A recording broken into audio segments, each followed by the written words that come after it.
Tudo bem? Está sem som. Teu microfone está desligado.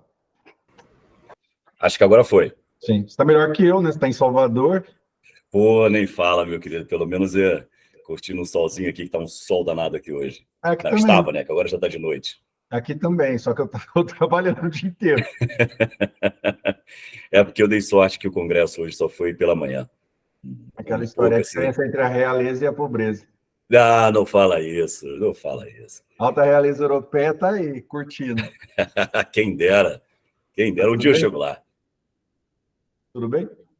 Tudo tranquilo, meu querido, tudo certinho. Tem que preparar agora, ó. Vou dar uma aula de aperfeiçoamento para os juízes do Pará. Eu tenho que montar sobre a nova lei de improbidade. Vai ser... Nossa, você é multitarefa, né, cara? Um dínamo. Eu, quando acho que isso tem muita coisa para fazer, vejo você, fico só cansado só de ver. Mas você sabe que essa questão, eu estava brincando, né? Que eu estava querendo reduzir as coisas e tal. Aí o Gregório veio aqui para Ribeirão, né? Aí ele está na pilha toda. Eu falei, nossa, sabe aquele advogado recém-formado? Ele está nessa pilha de advogado recém-formado. Impressionante, né? Eu fico abismado, realmente. Aí Hoje teve a palestra do Barroso aqui e ele, uma alegria, falando. Eu falei, cara, o cara é presidente do Supremo, cheio de coisa para fazer, tá aqui numa alegria. E eu aqui cheio de sono.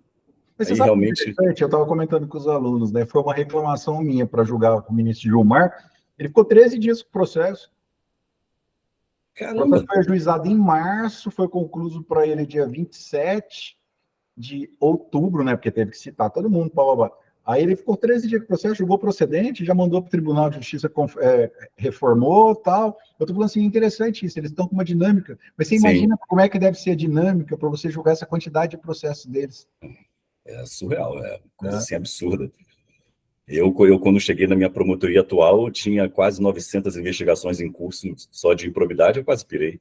Sem contar as 400 ações em curso, quase pirei. É engraçado que a nova lei, o pessoal está mais pragmático, né? Hoje eu liguei para um promotor no Mato Grosso, ele, não, vamos fazer acordo sim, não sei o quê.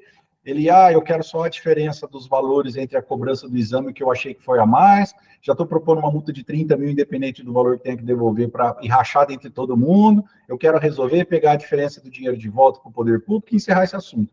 Não, é muito pragmático mesmo, uma ação que demora 10 anos, um monte de perícia, testemunha. Não, o que eu quero é a diferença entre o que pagaram para o seu cliente, o que eu acho que seria correto, devolve isso, corrige, paga uma multa de 30 mil e encerramos o assunto. Né? Sim, mudou bastante, e o foco desse congresso que a gente está aqui, que terminou, na verdade, hoje, era justamente essa questão da resolutividade, da autocomposição, e há uma certa resistência ainda na ala um pouco mais, digamos, vintage do MP, de entender essa ideia da autocomposição, de celebrar acordos, de evitar judicializar algumas questões que podem ser resolvidas em reuniões. Eu, por exemplo, consigo resolver muita coisa em reunião, sem necessidade de pedir ofício, recomendação, a gente consegue resolver muitas coisas, mas aí depende da postura, né?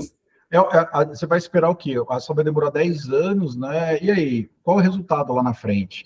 Então, tipo, realmente resolver o problema. Vamos começar, porque você está de férias, para não te tomar muito teu tempo. Nada, meu cara, estou à disposição. Bom, obrigado, né, ao professor Fabrício, uma das maiores autoridades de processo coletivo do país, notadamente agora também, em especial na lei de improbidade. Nós temos aqui essa oficina, né, que você já participou, que é uma oportunidade de bater papo. Eu até estava comentando com os alunos que é engraçado, né, que se você vê quem convida, normalmente o vínculo dos convidados tem vínculo com o que pesquisa aquele que convidou. Hoje eu trouxe o Gregório para falar de direitos digitais e ações coletivas, um orientador de doutorado para falar da questão da independência das responsabilidades das instâncias, né? Um ex-aluno para falar sobre pesquisa, né? Chat, essas questões éticas da pesquisa, e agora você para falar da lei de improbidade. Então, é uma satisfação muito grande recebê-lo. Né? Peço desculpa por estar convidando na sexta-feira, mas é sempre um prazer tê-lo conosco, né? Espero que em outras oportunidades. Boa noite, bem-vindo. Sua palavra. Boa noite, meu caro. Obrigado pelas palavras. Para mim, como eu já falei em outra oportunidade, o senhor para mim é uma referência. Cito o senhor do início ao fim no meu livro, então, para mim é uma referência, é uma honra estar aqui. E não fique preocupado por ser sexta-feira, apesar de ser carioca. Para mim, sexta-feira é um dia útil. Apesar de não ser da nossa cultura carioca, sexta-feira ser dia útil, mas apesar de ser carioca, para mim é um dia útil.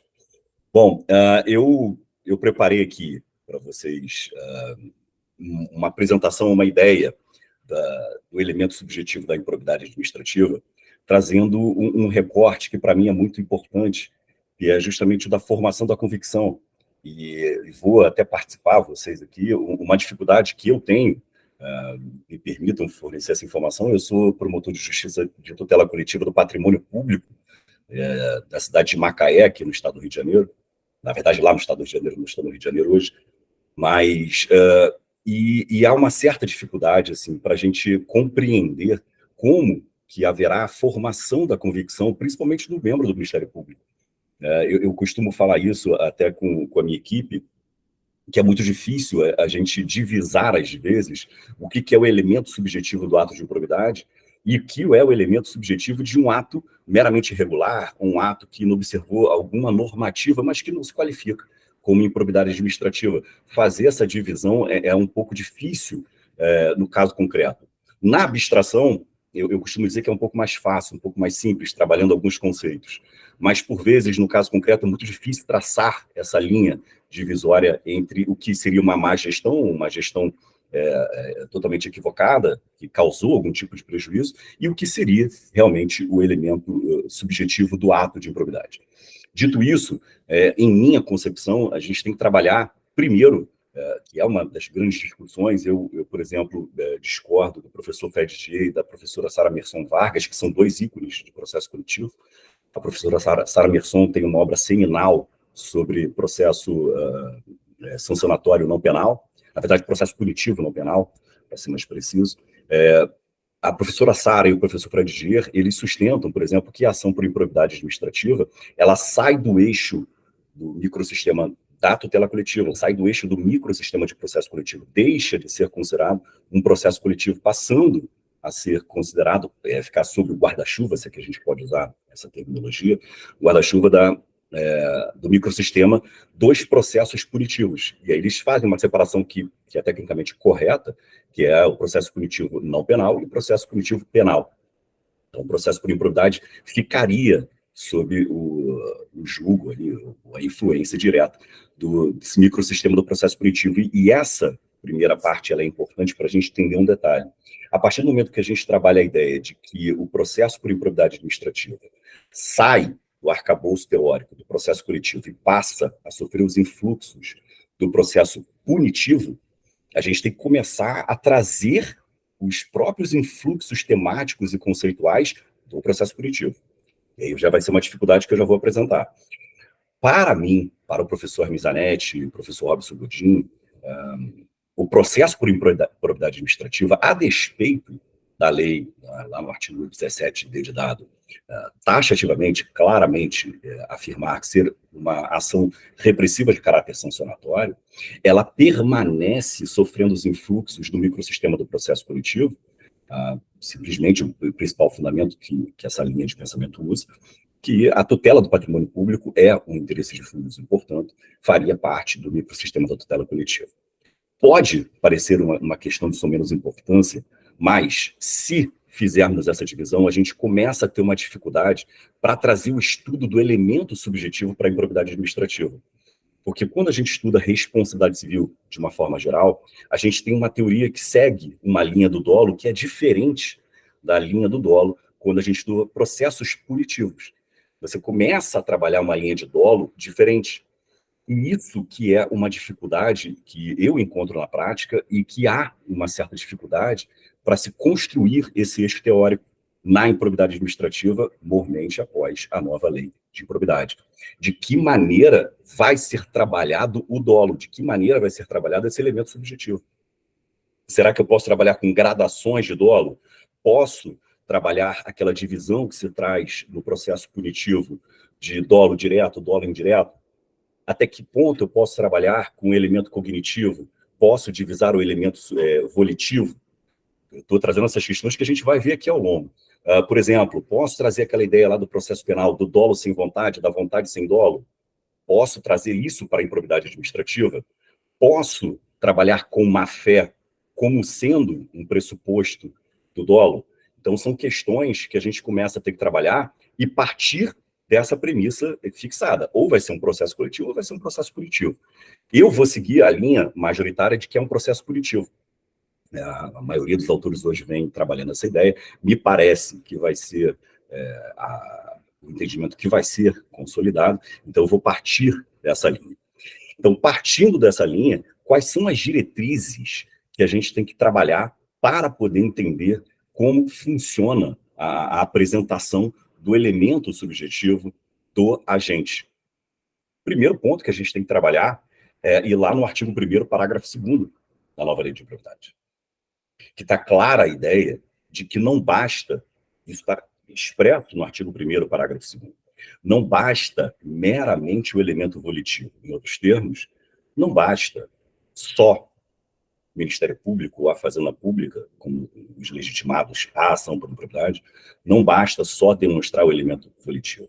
Então, não basta só um comportamento exteriorizado.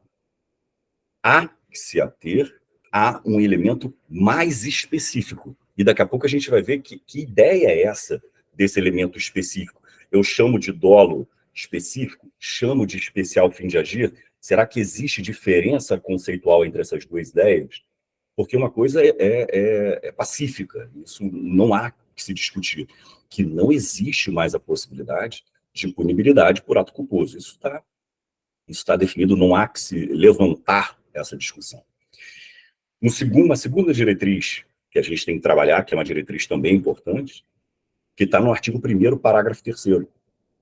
E essa é uma questão interessante, até porque o próprio STJ, eu vou trabalhar esse tema que foi analisado pelo STJ, o próprio STJ perpassou por essa questão em um julgado recente. O STJ trabalhou a ideia chamada mero exercício de função pública. E lá o artigo 1º, parágrafo 3º da nova lei de propriedade, em certa medida, trabalha essa ideia. Não basta só um mero exercício de função pública para que eu possa imputar algum tipo de elemento volitivo ou até mesmo elemento cognitivo. Lembrando que o dolo se divide entre elemento volitivo e elemento cognitivo. Então, não basta só o mero exercício de uma função pública, ainda que eu trabalhe com a ideia de um aumento, de um incremento da accountability no exercício da função pública, ainda que eu trabalhe com essa ideia, não basta o mero exercício dessa função pública. Então, essa seria a segunda diretriz. A terceira diretriz. O artigo 17c, parágrafo 1º, o artigo 17c, parágrafo 1º, trabalha com uma ideia de ilegalidade. E é uma ideia interessante. E daqui a pouco eu vou propor algumas reflexões para a gente visualizar como que isso pode ocorrer na prática. Pela legislação, a mera ilegalidade do ato, sem o dolo, e aí percebo que o legislador não fez essa digressão entre elemento volitivo e elemento cognitivo, simplesmente falou em dolo. Então, a ilegalidade sem o dolo não pode ser mais qualificado como ato de improbidade administrativa. Até aqui, essas três diretrizes, elas são muito claras da gente visualizar e não há nada de novo dentro desse cenário. Mas eu vou propor duas reflexões dentro dessas diretrizes. Uma primeira reflexão é a demonstração do dolo já na inicial. Se nos ativermos a literalidade do artigo 17, parágrafo 6º, inciso 2, combinado com o parágrafo 6º B de bola, repito, se nos ativermos a literalidade do artigo 17, parágrafo 6º, inciso 2, combinado com o parágrafo 6º B, está clara a diretriz da legislação no sentido de que o dolo tem que ser demonstrado já na inicial. Aí aqui a gente tem que fazer um breve parênteses. O que seria o dolo já demonstrado na inicial? Eu posso trabalhar com a ideia da individualização das condutas, posso trabalhar com a ideia da identificação do elemento subjetivo, perfeito, mas o que seria o dolo demonstrado na inicial? E essa é uma questão relevantíssima, porque, de acordo com a nova lei de propriedade, se esse dolo não for demonstrado já na inicial, a hipótese é de rejeição. E aí já se discute, isso na prática já vem acontecendo, já se discute se seria um caso de rejeição liminar sem mérito ou rejeição liminar com mérito. Então, olha que situação interessante. Já se discute na prática, ainda não vi essa discussão chegar ao STJ, reconheço minha falha nessa pesquisa, mas, ao menos nos juízos, nos órgãos jurisdicionais de primeiro grau, e faço recorte territorial do Estado do Rio de Janeiro, eu não vi ainda essa discussão chegar ao Tribunal de Justiça do Rio. Mas nos órgãos jurisdicionais de primeiro grau, tem essa discussão. Afinal de contas, se o Ministério Público ou a Fazenda Pública não propuserem uma demanda com o dolo demonstrado inicial, será caso de aplicação da rejeição sem mérito ou com mérito. Minha concepção, o correto seria rejeição com mérito, que seria caso de improcedência liminar. Essa seria a minha visão. Por que para mim essa seria a visão correta? Porque, primeiro, vai transferir uma accountability para o Ministério Público, que eu acho que é o correto. E segundo, a gente tem que trabalhar uma questão polêmica. Eu ainda posso sustentar a ideia de que, na improbidade administrativa, aplicar-se-á o princípio do indúbio pro societá. É claro que eu sei que essa discussão lá no processo penal ganhou novos contornos atualmente, principalmente na decisão de pronúncia no âmbito do júri. Mas essa discussão aqui na improbidade administrativa, ela ainda existe. Me parece, essa é a leitura que eu faço, é o que eu sustento, inclusive, no livro que eu escrevi sobre a lei de improbidade administrativa, me parece que não há mais que se falar em indúbio pro societá com essa nova lei de improbidade administrativa. Até porque, na minha opinião, seria uma incoerência você sustentar a aplicação do indúbio pro societá e, ao mesmo tempo, o legislador exigir essa demonstração cabal, quase que cabal, ele não usa esse termo, mas eu já estou aqui usando um sofisma só para a gente ilustrar bem a ideia. Se o legislador exige essa demonstração já no bojo da inicial, então eu já não posso mais trabalhar com indúbio pro societá. Senão eu estou invertendo uma lógica aqui que inexiste. Estou trabalhando com uma ideia que não dá para acolmatar na nova lei de improbidade. Agora, qual é a provocação que eu faço? Poderia o Ministério Público ou a Fazenda Pública, na inicial, propor uma mudança temporal na análise do dolo? Que eu quero propor aqui quesito de reflexão. E aí a gente pode até trabalhar de uma maneira formal, a gente pode trabalhar com a ideia, olha, seria um negócio jurídico-processual, seria uma calendarização, não propriamente calendarização em si, mas seria uma calendarização no sentido de fixar um momento futuro para a análise do dolo. Qual é a proposta de reflexão que eu faço? E eu não tenho opinião formada sobre isso ainda, tá? É só uma provocação. Poderia o Ministério Público, na inicial, dizer o seguinte, olha, nesse momento, o dolo deve ser enfrentado dessa maneira, porque eu desejo aguardar a instrução para demonstrar o dolo. Porque muitas das vezes existem situações nas investigações do Ministério Público em que você consegue juntar uma farta documentação, mas só a análise dessa documentação, você não consegue extrair propriamente o dolo, você precisa ouvir algumas pessoas que participaram daquela empreitada, e aqui eu não uso empreitada no sentido negativo, mas na contratação ou no certame, enfim.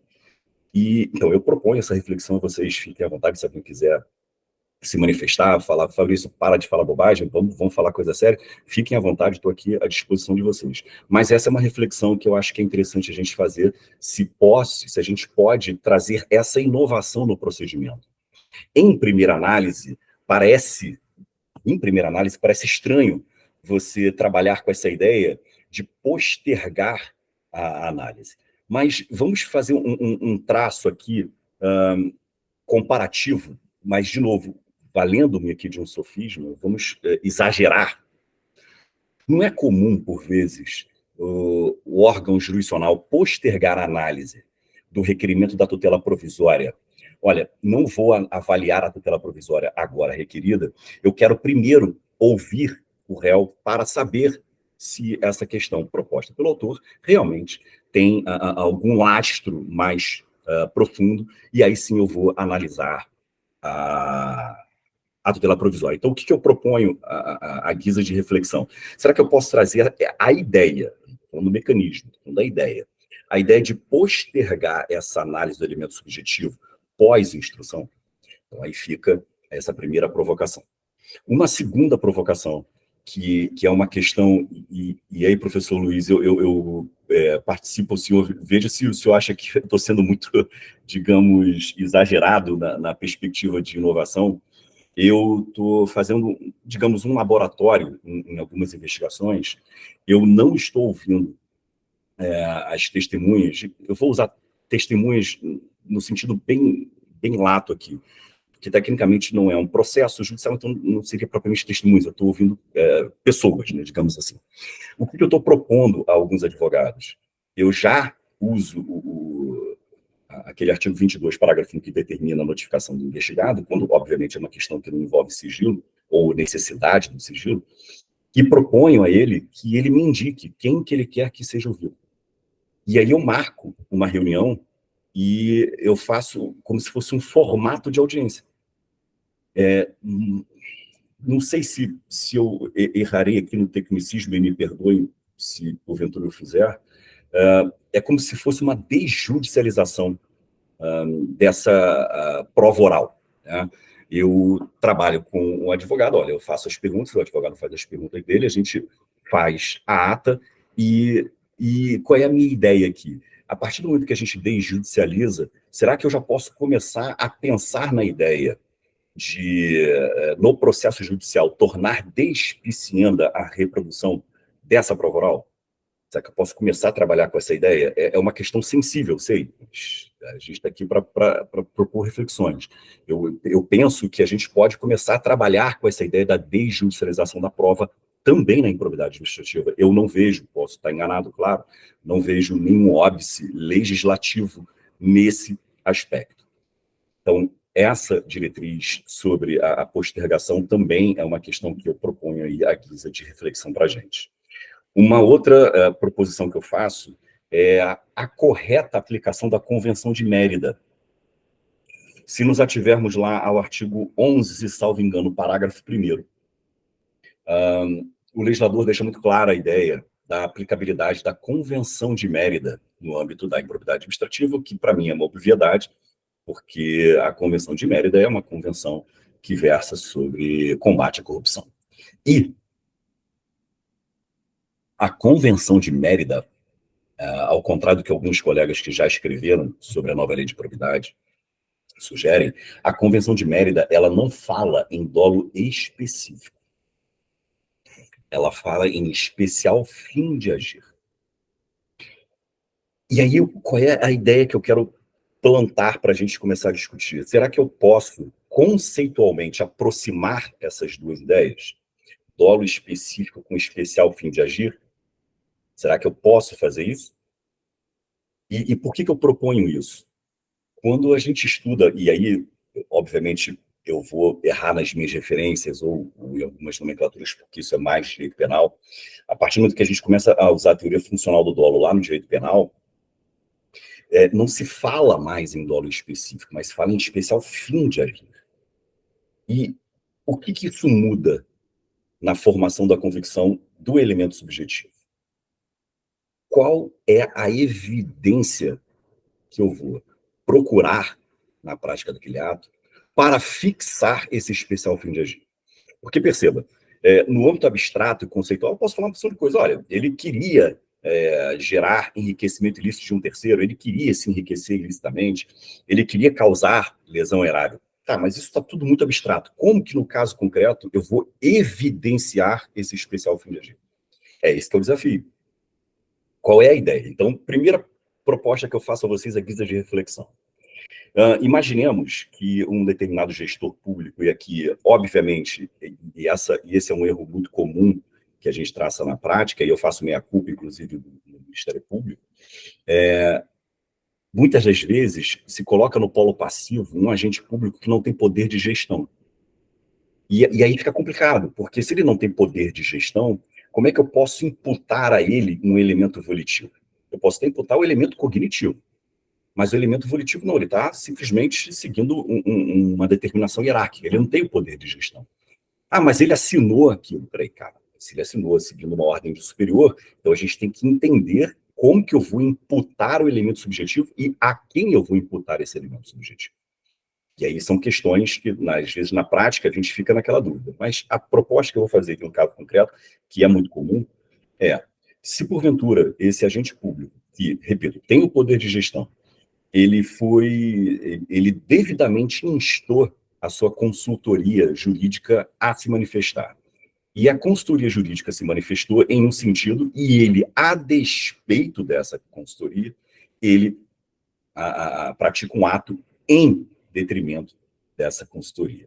Será que, nesse caso, veja uma abstração, apesar de um caso concreto simples, mas uma abstração, se o gestor pratica um ato contrário à orientação do seu órgão consultivo, isso por si só já evidencia esse elemento subjetivo? Na minha concepção, eu acho que quando ele contraria qualquer órgão técnico, sem ter conhecimento técnico para isso, ele pode demonstrar o dolo. Exato, essa que é a minha proposta. Porque se o médico diz, não é para comprar aquela vacina porque ela é ineficaz, e aí o jurídico não sabe, o procedimento está correto, mas tem o termo técnico dizendo, não, a vacina não é eficaz, o medicamento não funciona, ou é desnecessário e ele manda fazer, ele tem o dolo, aí é um fim especial de agir, né? Ele quer violar a lei. E é esse que é meu ponto. Meu ponto é justamente esse. Porque a partir do momento que ele, vou usar esse termo, se sobrepõe ao órgão técnico, e pode ser um órgão técnico jurídico também, e, na minha opinião, ele passa a assumir o risco. Se você passou a assumir o risco, no mínimo você está atuando em dolo eventual. Só que aí, Fabrício, tem um efeito colateral. Qual que você procuraria? O gestor que segue os órgãos técnicos não pode ser responsabilizado. Esse que é o paradoxo. Excelente, excelente. Porque qual era a proposta que eu ia fazer a vocês aqui de reflexão? A gente vem estudando em processo civil, geralmente a gente vem estudando esse ponto em teoria da decisão. Em alguns casos eu vi sendo estudado em teoria geral também do processo, que é a teoria da capacidade institucional, ou que alguns chamam de teoria da legitimação institucional, que inclusive o professor Antônio Cabral, eu comecei a ler o livro dele, não terminei, então não posso falar muito ainda sobre isso, mas ele tem um livro chamado Jurisdição sem Decisão. Ele sustenta a possibilidade do órgão jurisdicional não decidir. E uma das bases desse não decidir, que é proposta pelo professor Antônio Cabral, está justamente a teoria da capacidade institucional. Ou seja, eu, promotor de justiça, não tenho capacidade institucional técnica para formar minha convicção. Portanto, eu tenho que procurar um órgão técnico para me municiar e aí sim eu tomar a minha decisão. E aí o que eu proponho a vocês aqui de reflexão? Será que eu posso fazer o caminho inverso, como o professor Luiz muito bem colocou? Será que eu posso fazer o caminho inverso? Peraí, olha só. Então, se eu seguir o órgão técnico, isso afastaria a minha responsabilidade? Porque, afinal de contas, eu proferi uma decisão com base no órgão técnico e esse ato que eu proferi causou lesão ao erário. Mas olha só, pela teoria das capacidades institucionais, eu fiz o que tinha que ser feito. Eu consultei um órgão técnico. Na minha opinião, gera exatamente esse paradoxo. Você vai ficar num looping. Peraí. Eu acho aí, Fabrício, que é uma presunção relativa de ausência de dolo. Mas a presunção é relativa.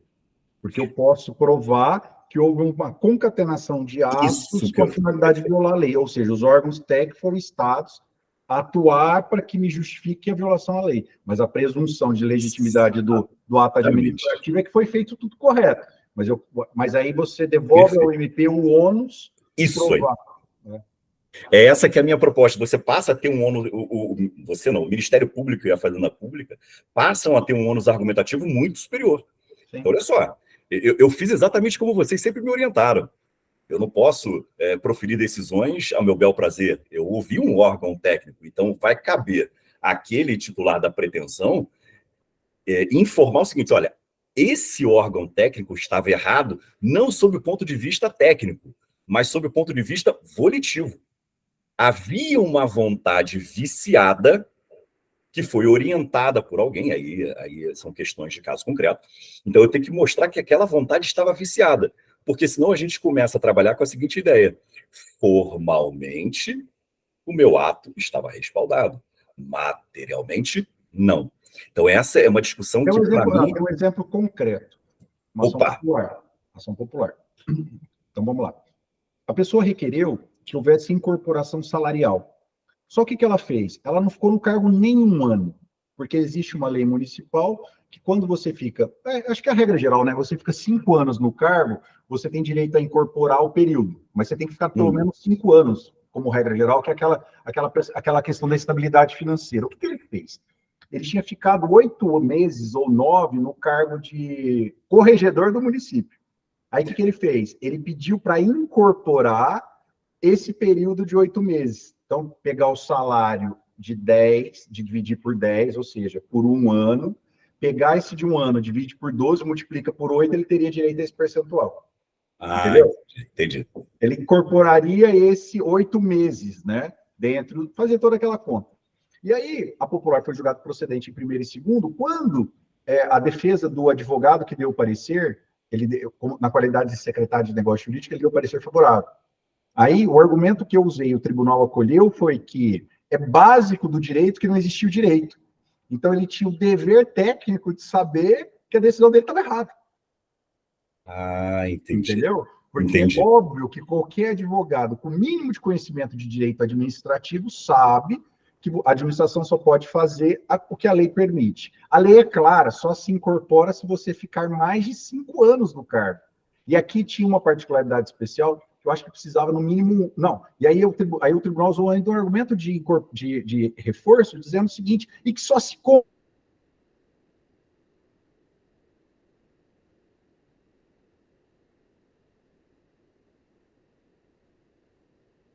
Cada ano, ele não atendia nenhum dos requisitos, não atendia os 5 anos mínimos e não atendia nem o período mínimo de um ano. Aí o tribunal manteve a condenação com esse argumento. O argumento aqui não é dolo, porque seria, mas na improbidade daria o dolo, porque é um conhecimento tão básico que qualquer um da área jurídica sabe que o direito não existe.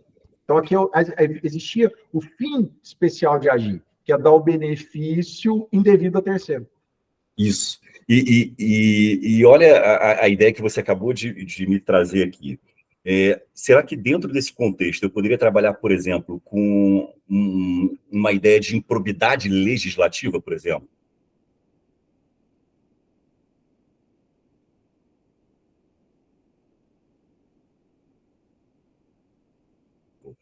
Medidas indevidas e sem lastro jurídico.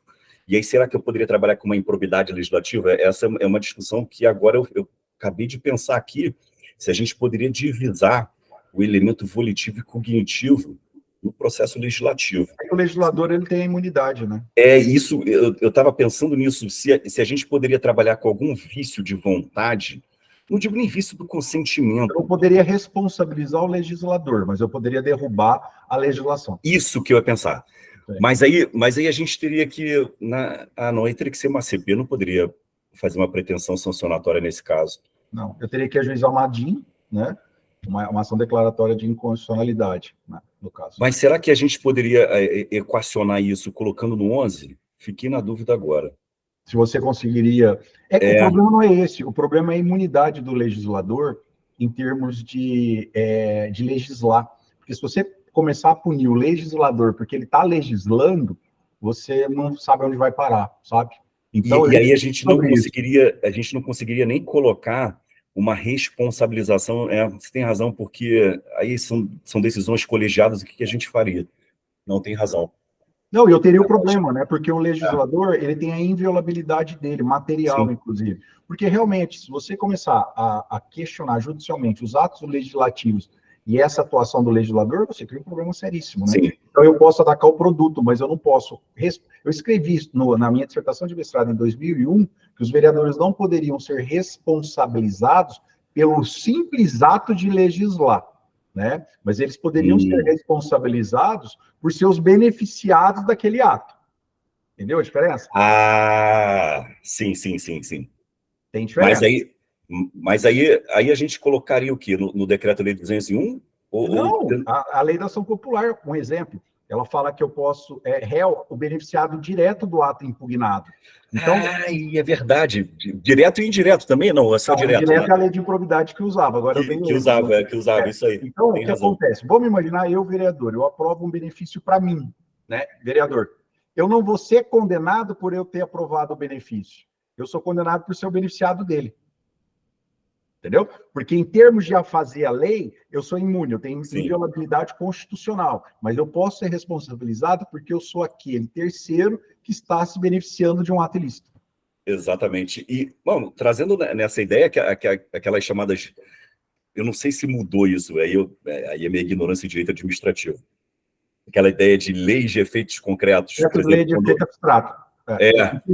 Continua. Por exemplo, quando traz aquela ideia do decreto expropriatório que beneficia alguém, beneficia... Sim, concordo. Então, a gente mas aí a trabalhar, responsabilidade dele continua não sendo porque ele aprovou a lei. Mas porque... pelo benefício. Entendi. Não, essa divisão foi muito boa. E eu estou atualizando o livro, eu vou botar essa e vou citar você. Porque é verdade, eu não responsabilizo ele por ter legislado. Eu estou beneficiando, eu estou responsabilizando por ele se beneficiar de um ato ilícito. Não, excelente. Essa visão eu não tinha tido, porque eu só estava trabalhando com a ideia do elemento volitivo e elemento cognitivo. Então, agora eu posso trabalhar com a ideia do benefício dele, não só a cognição da ilegalidade, mas a cognição de que ele vai receber o benefício. Gostei dessa ideia. Para feitos dessa lei, considera-se agente público tal, e ainda tem, né?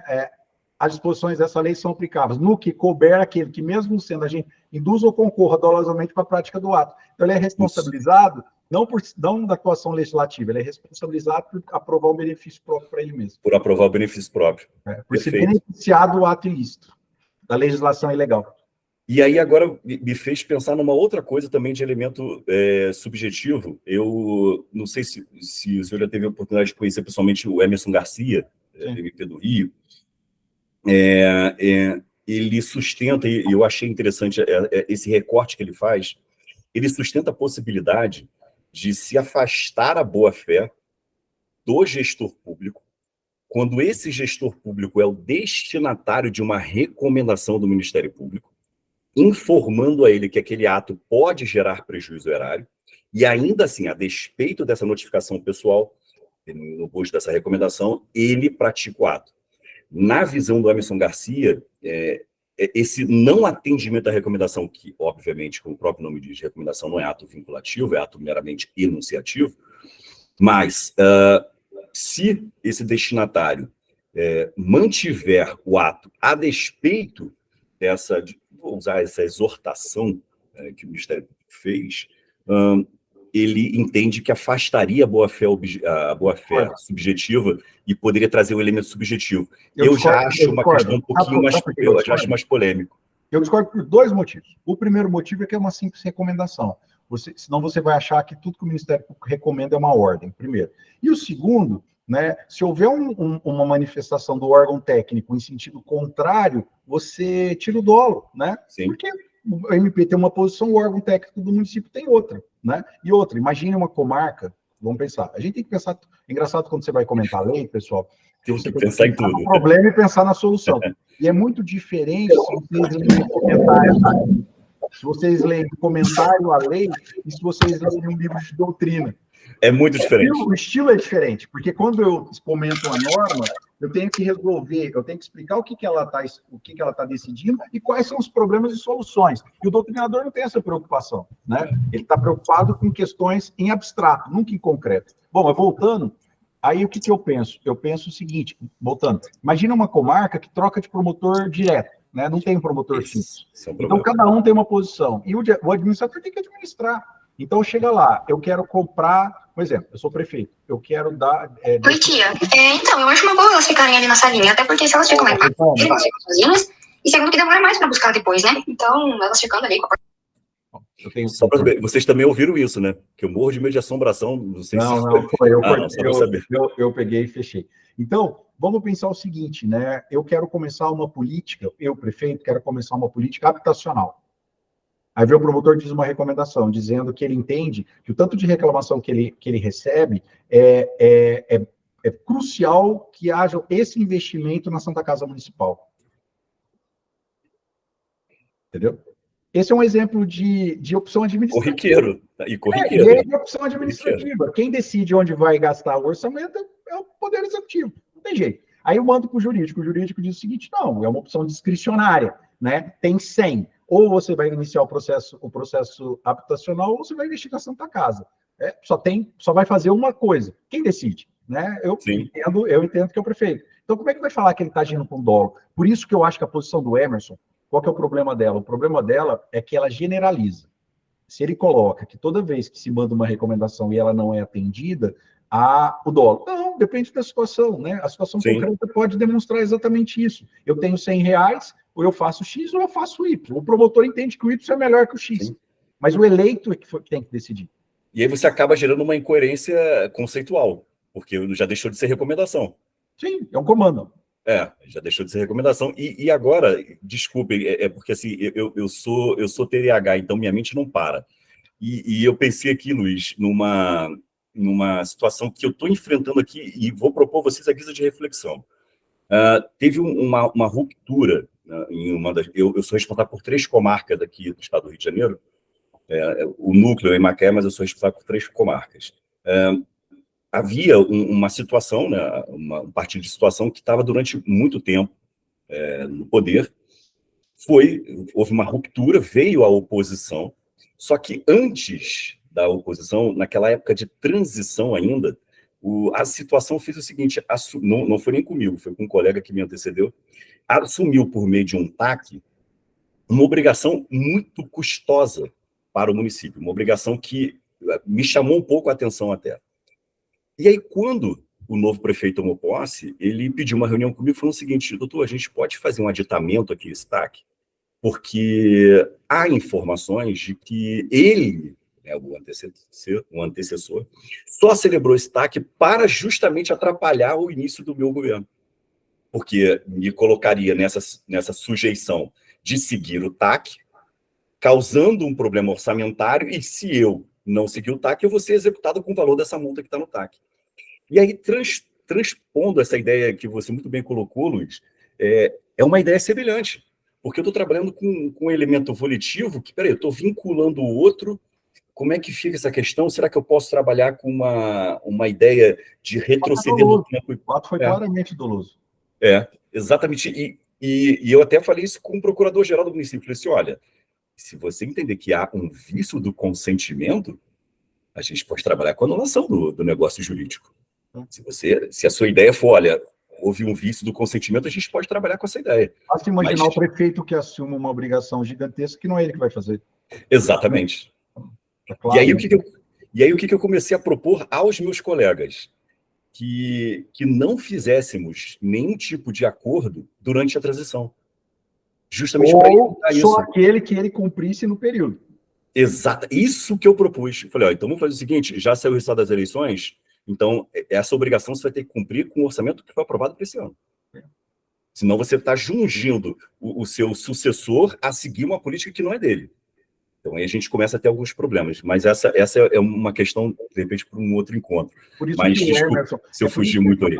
Essa posição do professor Emerson, ela não dá para ser colocada como de forma geral, né? Toda vez que eu não sigo uma recomendação, eu estou atuando de maneira dolosa.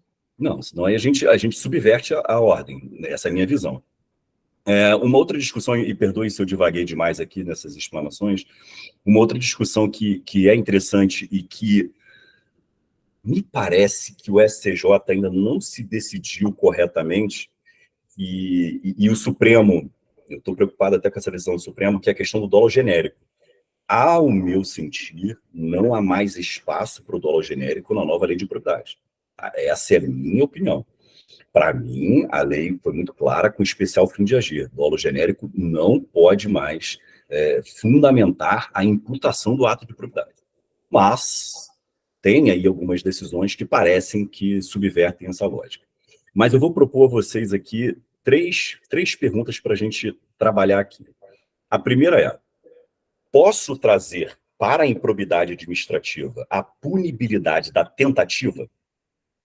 Será que eu posso construir essa ideia? Lembrando que tentativa lá no Código Penal, no artigo 14, é uma norma de adequação típica por subordinação imediata.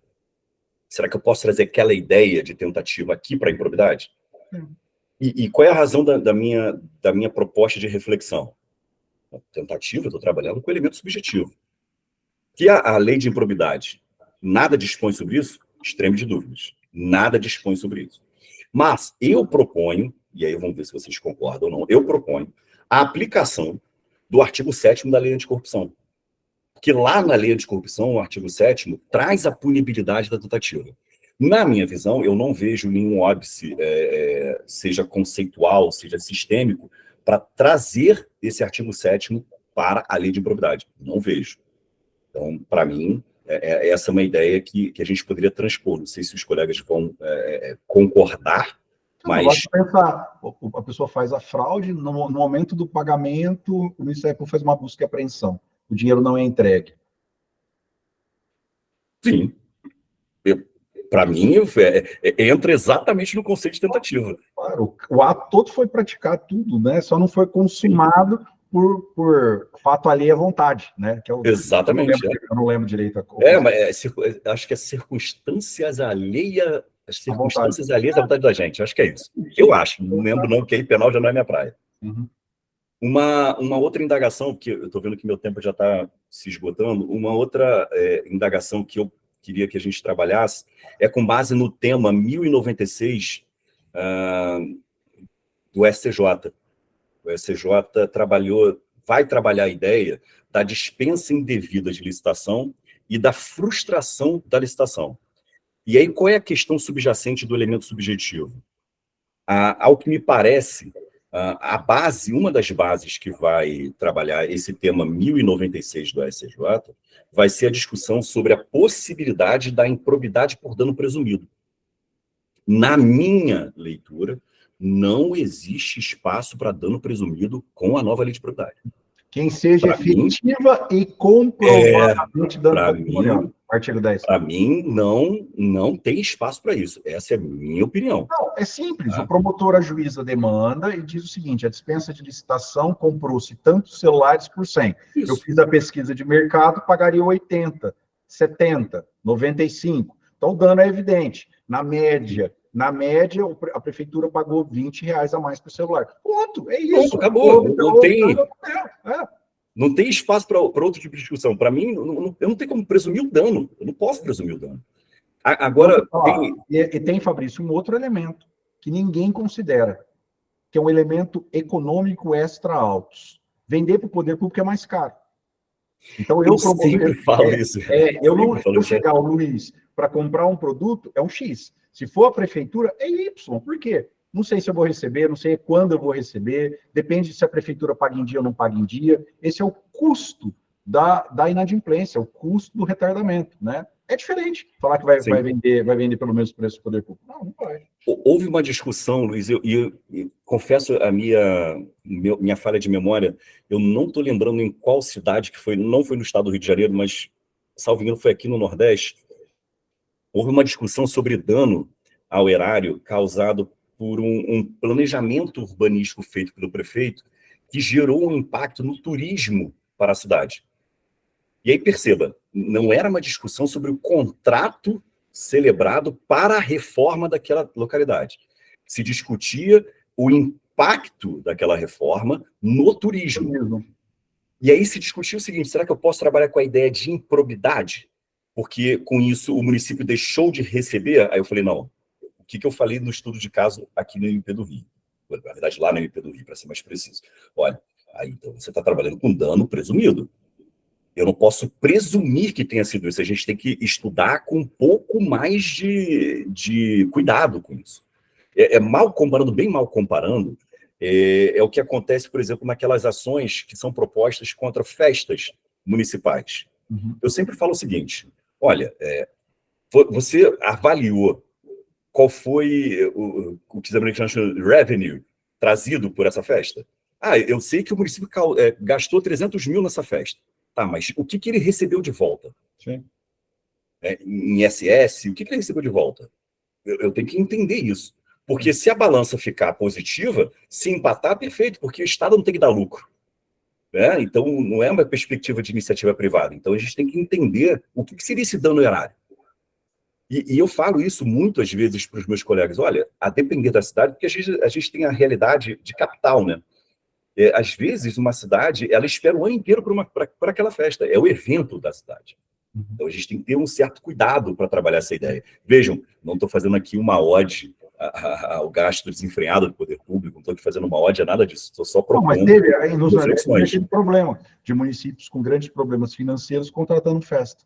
Aí a gente está trabalhando com uma outra realidade subjacente, aí eu concordo. Aí você está deixando de investir aqui e está gastando, trazendo um artista que muitas das vezes, confesso, nem conheço. O STJ, por exemplo, já deu suspensão de liminar, né? Sim, Eu, por exemplo, estava numa comarca que os meus estagiários ficaram loucos porque vinha lá um cantor que eu nunca tinha ouvido falar. E é porque eu agora sou vintage, né? Então, eu já não sei, eu já não conheço mais as modas atuais, assim. Como minha filha diz, minha filha fala que eu sou muito antigo. Eu acho que ela é muito delicada, então eu fico feliz quando ela me chama de antigo. Deixa eu gravar o final. Não, tá gravando, eu coloquei para gravar. Então, mas é muito interessante tudo isso, porque até o dolo depende muito até o local. Sim. Olha que interessante. Até o local. Uma coisa, o prefeito que atuar de uma determinada maneira numa cidade grande, toda estruturada, com toda a parte técnica, a responsabilidade dele tem que ser avaliada de maneira diferente de uma cidade de 12 mil habitantes que não tem nem advogado fixo.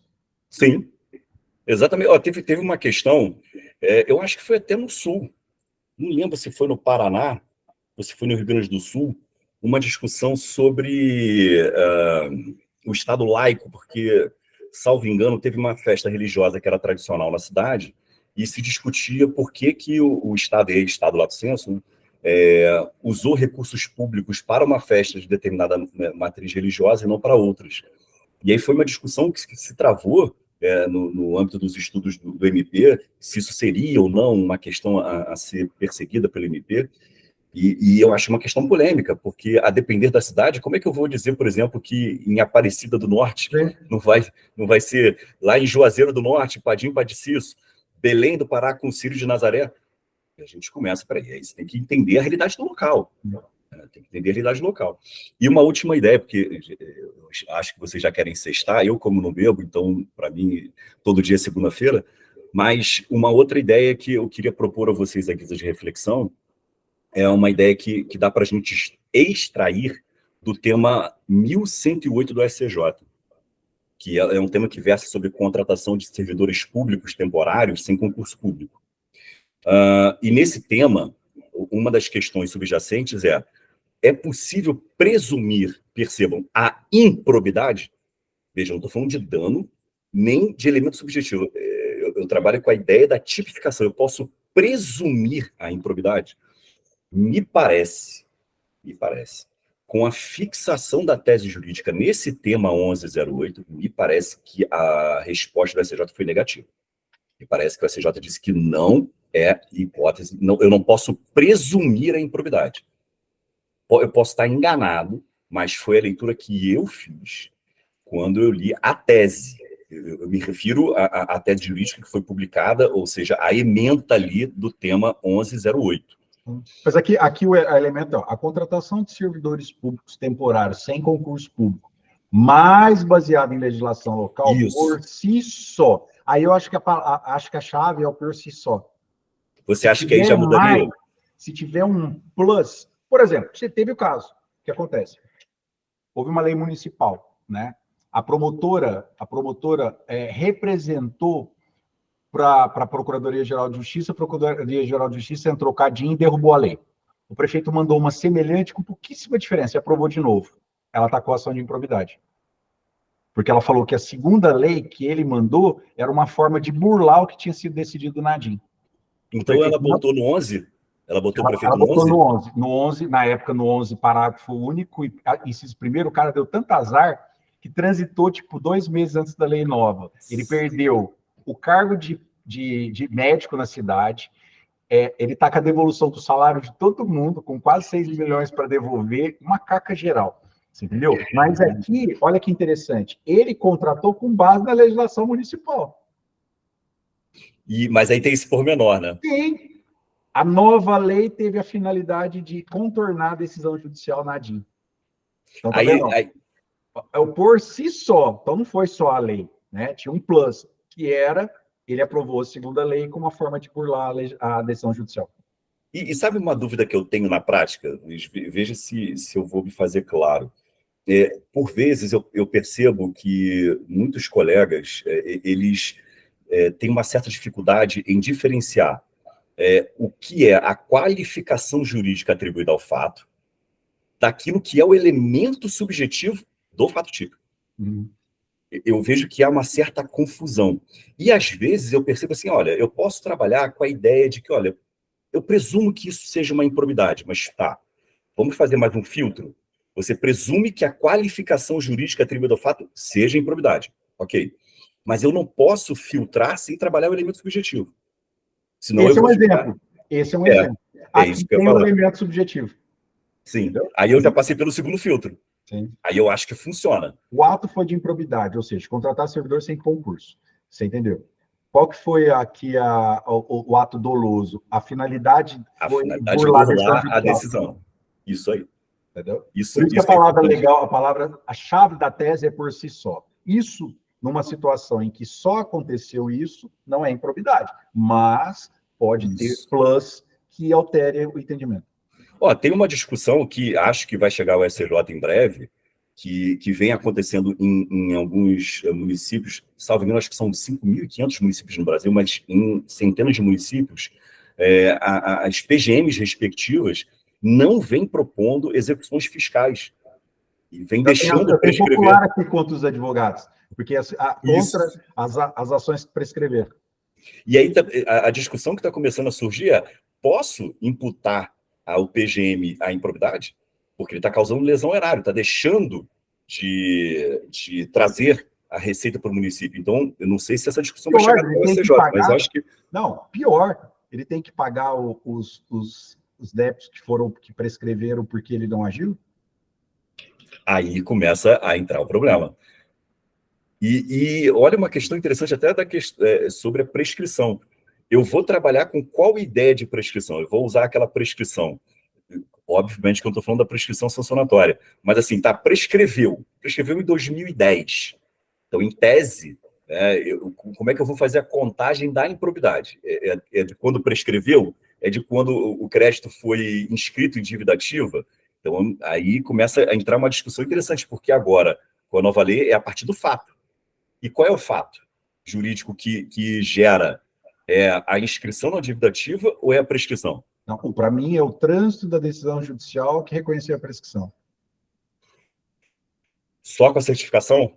Não, com o trânsito, né? Porque enquanto não transitou, poderia haver recurso, né? O juiz pode ter decidido de maneira equivocada, né? Então, por exemplo, ele reconheceu a prescrição que não era o caso da prescrição, né? Então, enquanto não transitar com o trânsito em julgado da decisão que reconheceu, que aquilo se torna definitivo, que o prejuízo do município se consolidou com o trânsito em julgado do reconhecimento da prescrição.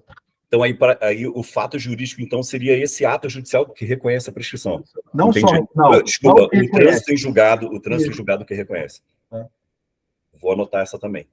Mas é interessante, né? Porque, na verdade, é ali que o prejuízo se consolidou, com o trânsito em julgado. Porque se eu recorrer, vai para o tribunal manteve a prescrição. É o ato do tribunal que substitui a sentença. Então, é ele que reconheceu a prescrição. E aí, na sua visão, o quantum de beato, a gente poderia resolver o quantum de beato só aplicando uma multa civil? Ou eu posso fazer um transporte? Olha, era 100 mil que era o crédito, vou atualizar e vou fazer você ressarcir o erário. Então, eu não acho que tem uma fórmula própria, porque depende muito. Imagina um município que tenha 2 advogados e 70 mil execuções fiscais. Então, depende muito da estrutura do local. Então, por exemplo, né? Eu estou com um caso aqui, não vou contar a cidade. O cara foi contratado como procurador da Câmara. O que ele fez? Ele brigou até que se contratasse o segundo. Não precisava de 2 advogados, porque ele só poderia ser chefe se ele tivesse quem chefiar.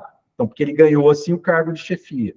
Então, tipo assim, qualquer falha que ele fizer, ele tem que ser responsabilizado. São 2 Sim. advogados para tocar uma câmara de uma cidade pequena.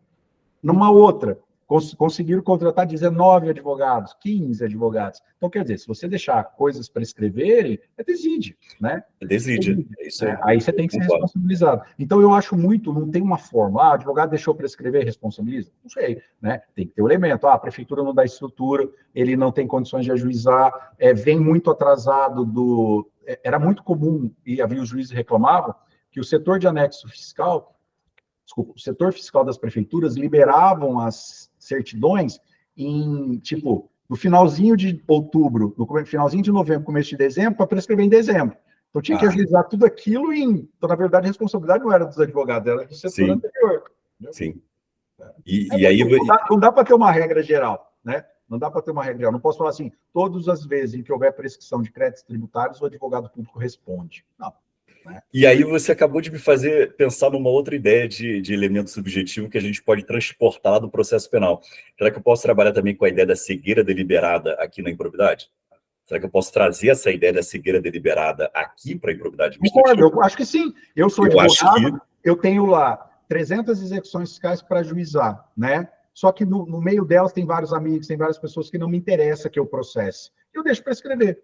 Eu penso também... deliberado, né? Ainda que eu não tenha estrutura na prefeitura, eu acabei de ter agora um médico que foi absolvido do Conselho Regional de Medicina. Morreu uma criança e teve a questão no Conselho Regional de Medicina no sábado.